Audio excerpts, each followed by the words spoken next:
Mixed by Ashish Kushwaha Nawada।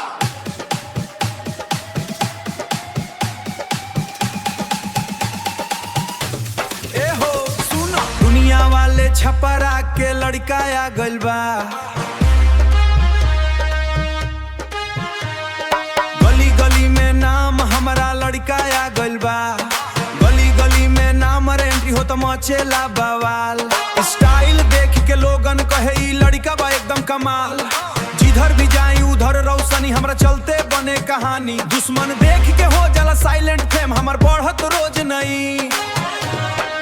लड़का छपरा के फाड़े सिस्टम, नाम सुनते ही लेला पूरा सिस्टम।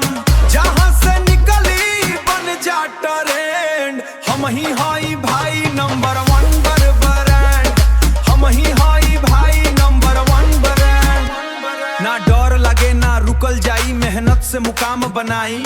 सपना बड़ा दिल भी बड़ा, हर हाल में जीत के दिखाई। सोशल मीडिया पे छा गइल बानी, वीडियो देख के बोले जवानी। एक पोस्ट में लाखों व्यू, ई नाम बनत कहानी। ना हम झुकब ना हम रुकटम, पारा के माटी कसम।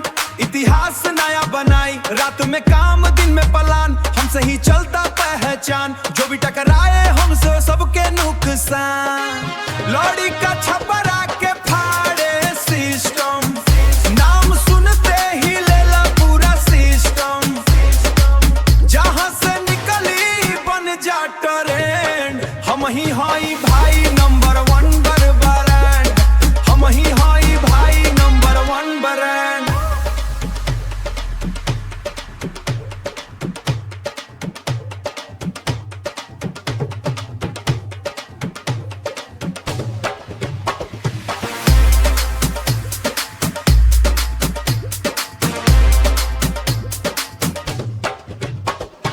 फैशन स्टाइल सब में नंबर 1, हमारा आगे सब फेल बरन। छपरा जिला बोले आजी लड़का बनल बरान। लड़का छपरात रखे नाम आज छोट बा, काल पूरा देश जान जाएगा गुट या फ्यूटाइस। नाव द स्टाइल आशीष कुशवाहा, गर्दा उड़ा दिहला भैया।